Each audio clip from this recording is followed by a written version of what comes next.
Pinturahan ko. Pinahilamusan ko ng pintura para maganda po. Ayan. Kasi nagde-drain pa yung tubig. Eh sana wag munang umulan. Kaya lang, sabi nga may low pressure area daw. Welcome back to our YouTube channel mga amigo. Kumusta po ang lahat?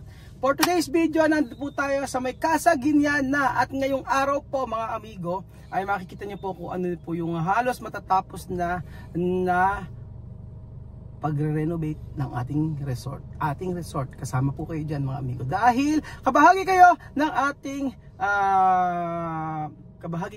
kaya ito natapos po mga amigo dahil yun sa inyong panonood.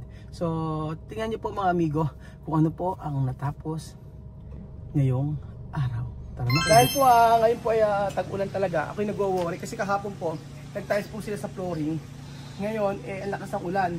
Sabi ni Ninong, pag napuno yung swimming pool, sigurado lulutang yung mga lulutang po yung mga tiles. So, inagahan po namin yung punta rito dahil po titingnan ko kung ano nangyari sa tiles kasi alas 4 po kahapon mahigit umulan. Tiniles po yung flooring sa may swimming pool. Ngayon, gusto ko pong ma-check. Sabi ni Ninong, nag-worry siya baka daw maglutangan yung mga tiles kasi nga umulan.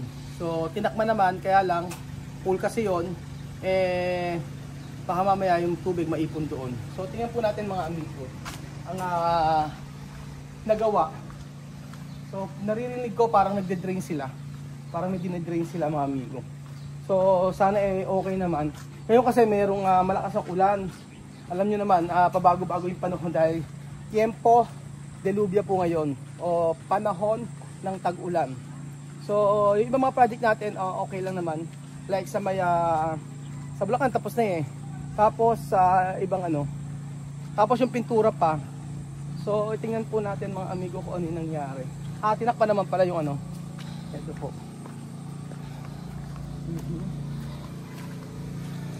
Hindi ko alam pero naglinis sila. Ito tinakpan naman yung bagong ito. Tapos dito sa part na to, ayan, nalagyan na rin pala. Ayan, unti-unti mga amigo. So, pinalagyan ko, kasi lalagyan ko ng lalagyan ko ng mga cactus dyan. So mamaya palalagyan ko na rin yan. Kaya po mga amigo, nag-iikot po sila Ninang. At medyo nagsisipag-sipagan si Ninang kasi bukas po ay sahod na. Yun po talaga yun. Pagka pang Friday, masisipag talaga yung mga yan. Pag Lunes, hindi na masyado. So, nandito si Ninang naglilinis. At pag Friday po kasi, bukas sahuran, for sure po, masipag po pag Friday si Ninang. Si Ninang masipag din niya pag Biyernes. Pag Lunes po, medyo pagod-pagod na si Ninang, kaya tahimik muna si Ninang pag Lunes. Tingnan natin. Ano nangyari? Okay, ano nangyari sa'yo? Ba't ang sipag mo ngayon? Babali daw. Babali daw. Babali daw. Babali. Ayan, gilinis sila Ninong. Tapos, ang... Gumanda, no? Asa na? Gumanda. Oo, gumanda. Naging dark siya. Oo. Sabi nga nila, para sa akin okay naman. Okay, maganda naman. Ano na? Oo, mas naging okay para sa akin. Ayan. Ayun. Tapos, yan, naglilinis na sila Ninang kasi nga po tapos na halos. Ayan po mga amigo. Papakita ko po yung tapos na. Hanggang anong oras kaninang dito? Hanggang anong oras hanggang matapos mo lang? Hanggang matapos. Lilinisin mo. Ikaw taga maglilinis. Diba maglilinis na tayo? Oh, ngayon? Hindi, inuunti-unti. Pagkayari namin, pagkaalis na pagdating namin, inuunti-unti mo na. Unti-unti ko na Para bukas okay na. para bukas. Tapos na yata ito ngayon Pag pa hindi natapos, nako po. May magche-check-in sa isang linggo. Ayan po. Tapos na. Pero po siya sabi ko, Ninang naglutangan yung tiles? Hindi naman naglutangan yung tiles. Nako po. Kung hindi natakpan, lutang? Nako po. Mga amigo. Buti natapos lahat pala ng gilid, flooring na lang. Yari sana nga yan kung hindi kaya lang, ilang araw na lang sa Linggo. Lunes. Hanggang bukas na rin, dahil lang. Hanggang bukas. Kaya kailangan. Umulan. Sana nga wag lang umulan. Kahit umulan. Oo nga, kailangan matapos. Tsaka yung sa may poles paninong, ginawa na. Ayan po. Pwede naman dito, ayan o. Pababa. Buti hindi naglutangan. Hindi nagwo-worry kasi kami kahapon. Dahil nga natakpan naman. Di ba kakapak yan? Ninong, di ba kakapak pag ganyan? Hindi na? Ano? Puro. Okay daw, puro. Puro adhesive. Okay, puro adhesive daw po mga amigo. Kaya po, inuunti-unti na lang ninisan. Natapos din pintura kahapon. Natapos naman ata. May part lang. Ha? Nangyari kapon? Anong taas? Saan ka na? Ayan. So, pinapadray namin.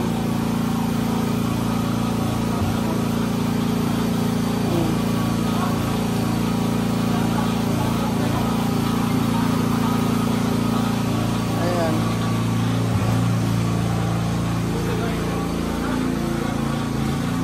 Yung isa-isa. Nag-drain ba? Ayan. Yun, nag-drain.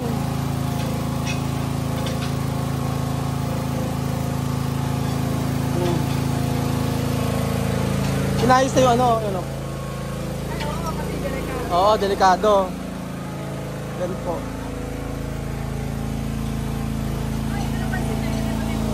Ha? Kaya nga. Hanggang bukas matatapos to, sabi nga ni Ninong. So hanggang bukas matatapos to, tapos sa isang araw pupunin ng tubig, i-check namin pagkayari. Sa isang araw kasi meron na po mag-check yung ito. Pala ka. Masipag si Nina ngayon. And then ayan. Tapos papalagay ko yung ibang ano. Papataniman ko po kasi mga amigo yung dito sa makeup. So check po natin mga amigo. Mamaya po. Ayan. Okay naman. Pwede na tanggalin yan. Papalagyan natin. Tapos na yan. Pintura na lang. Sana lang talaga umaraw pa.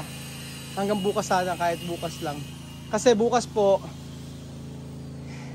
kayariin na namin lahat yan. Tapos pagkayari papalagyan namin ng dito ng graba. So sabi ko nga kahapon, galing nga basta inutos ko lang, susundin agad nila. Sabi ko lagyan lang nila ng buhangin to. Opo. Kasi po cactus ang ilalagay ko dyan. So ayan po mga amigo, ang masisipag nating mga kasama sa team na hindi lang po kasama natin, kundi talagang kumikilos din naman talaga sila. So Kininang, tagaluto yan. Nakakatuwa din yan, tsaka si Madam. Wales, ando sa bag. Oo. Damihan muna, mga 4 na. Oo.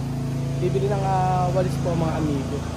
So sana makatapos. Actually tapos na to ngayong araw kung maaraw lang. Kasi nagde-drain pa yung tubig. Sana huwag munang umulan. Kaya lang sabi nga may low pressure area daw. So ayan po mga amigo, ito yung halos na tapos na pinagawa po natin dito sa resort. So ayusin na natin yan hanggang sa ito po ay gumanda ng gumanda. So kung ako pa ang tatanungin, ako po ay satisfied naman sa result ng ating ginawang pag-renovate dito. Opo, ganun man talaga.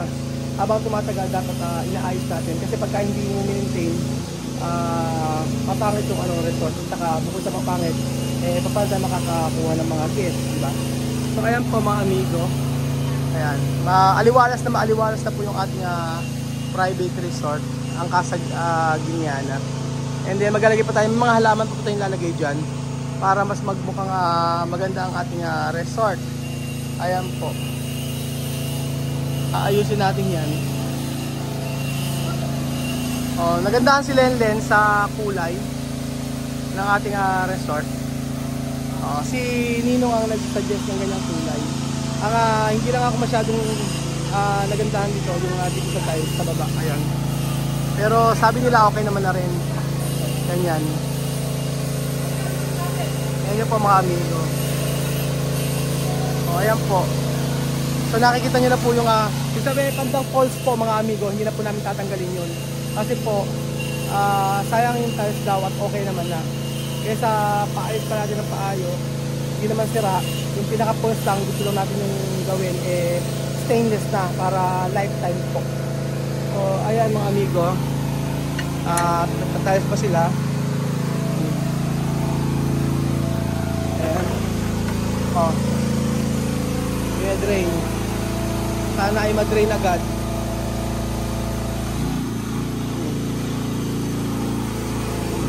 Kaya mahirap pag i-drain.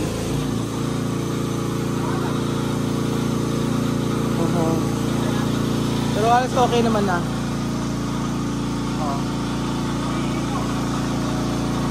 Kahapon ito, buti nga kahapon natapos yung pintura dito. Ano kasi mga amigo, pinturahan ko, pinahilamusan ko ng pintura para maganda po. Ayan.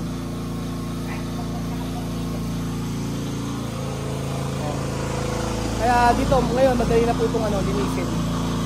Kasi tiles na po. Unlike dito sa mga yung kinabit natin na synthetic grass, medyo mahirap itong linisin. Sayang kung hindi natatanggal o nagbabakbak yung sa mga synthetic grass. Mas gusto ko talaga yun. Pero at least ito, ang lifetime na yung ginamit natin na tiles dito para sa flooring. Kaya sa cemento. Ayan. So today matatilesan to.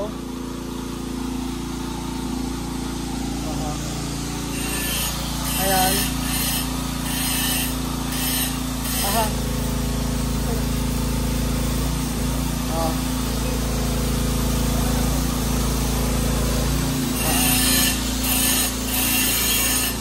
Ayan. So bukas po mga amigo. Ayan. Okay na.